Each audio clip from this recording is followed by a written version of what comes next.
era un esfuerzo. Al fin de cuentas, pues el programa de psicología está en una escuela que fundamentalmente es de educación. ¿Sí? Y allá mismo es donde se desarrolló el análisis contingencial.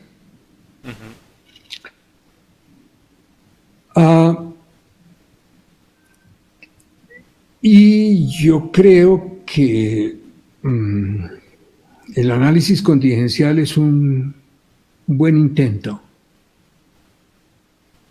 pero ya se queda corto. ¿Por qué, doctor? Por varias razones.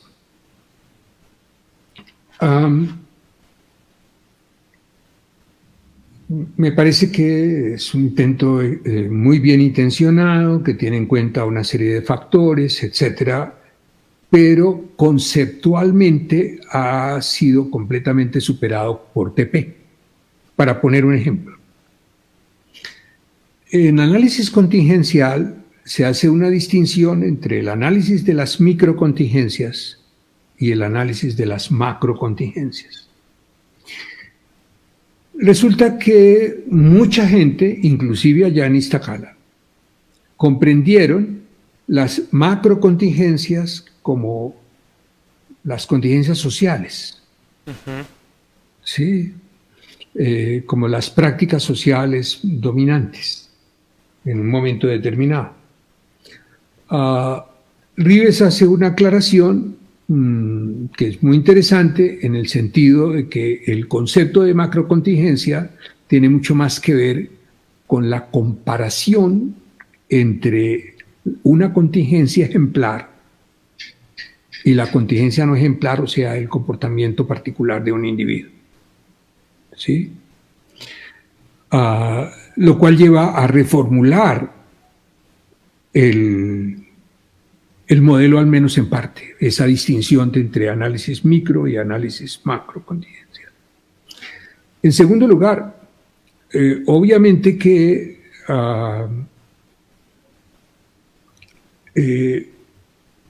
los problemas, y yo soy clínico, los problemas que abordamos los clínicos en la práctica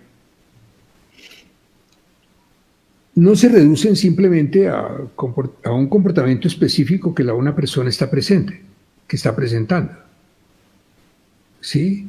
Sino que básicamente estamos evaluando tendencias, disposiciones, etcétera. Son elementos que contribuyen al desarrollo de un comportamiento particular, ¿sí?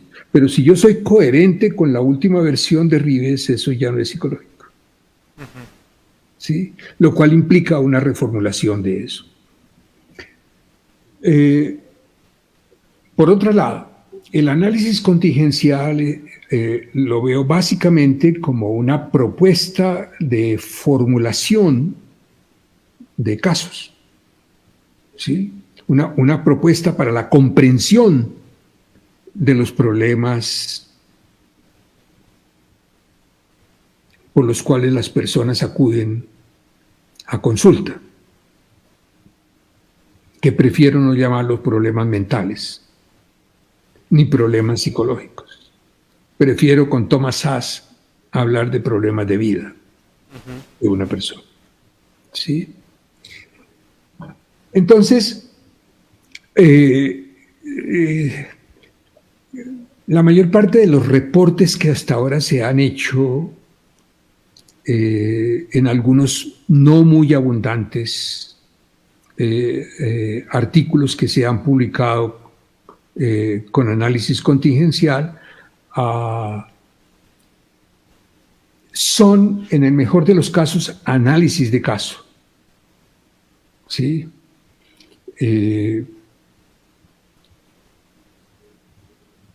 ¿Podría decir que es una propuesta tecnológica? En parte, pero es una propuesta tecnológica que especifica qué es lo que habría que evaluar, más que cómo. ¿Sí? Por otra parte, el producto del análisis contingencial es establecer una serie de criterios para identificar sobre qué intervenir.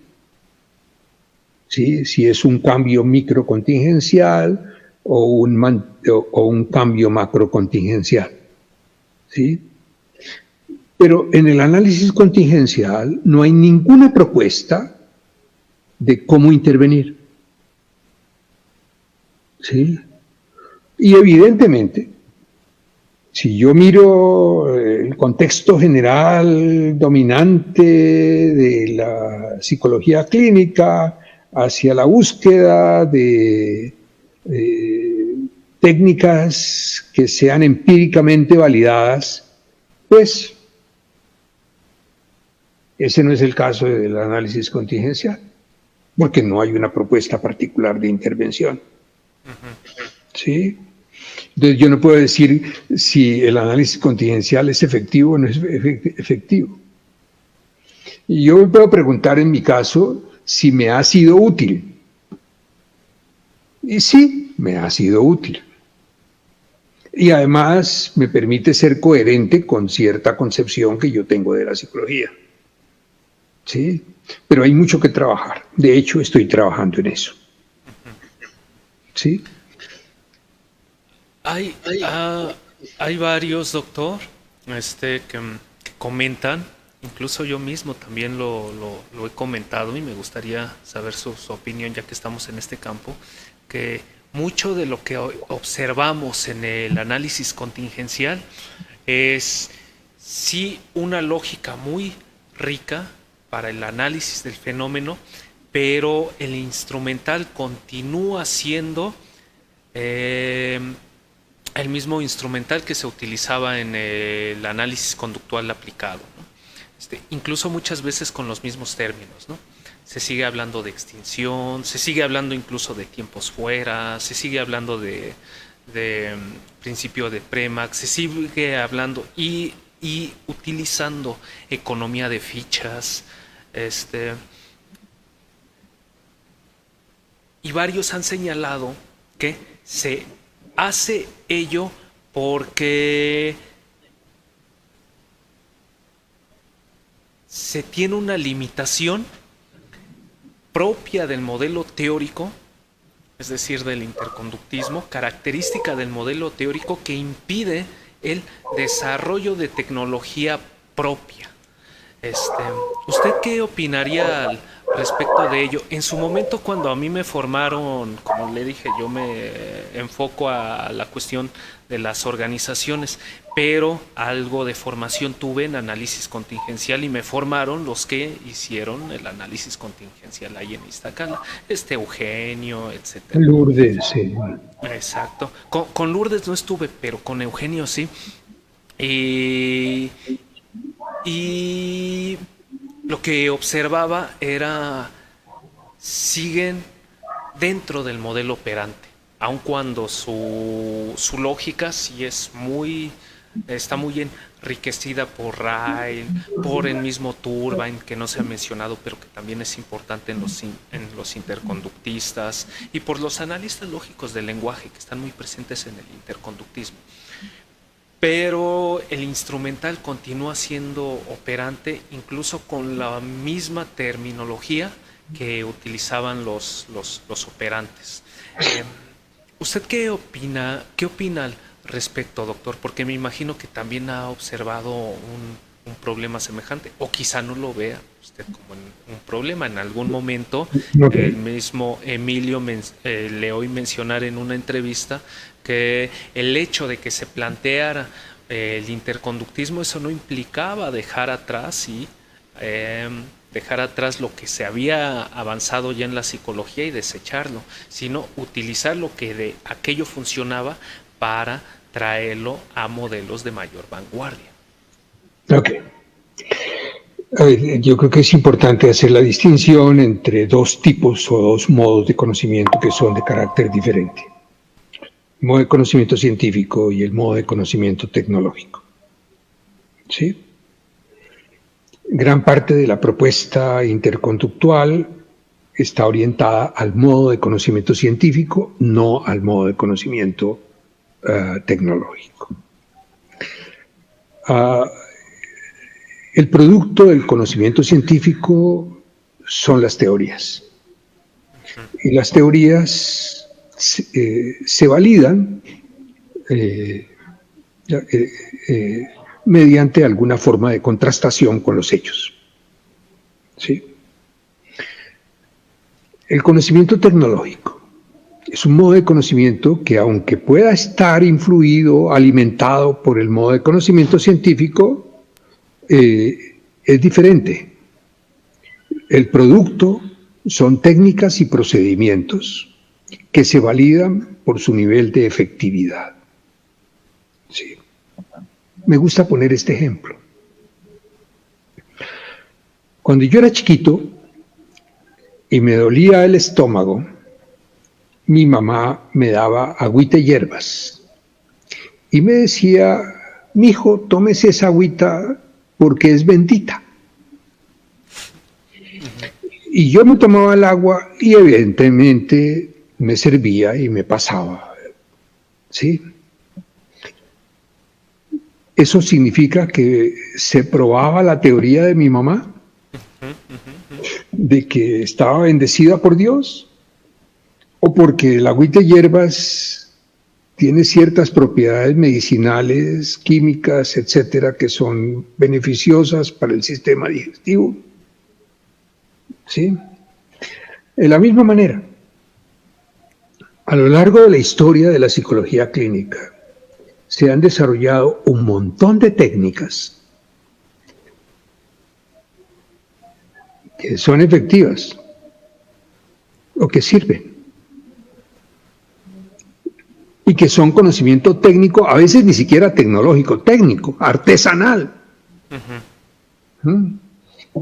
Y que a lo largo de la psicología conductual, pero no solamente de la psicología conductual, se ha intentado conceptualizar a la luz de las teorías disponibles.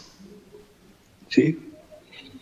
Entonces, aquella máxima de la abuelita,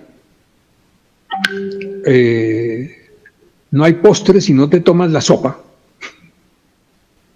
lo llaman ahora principio de Premack. Sí.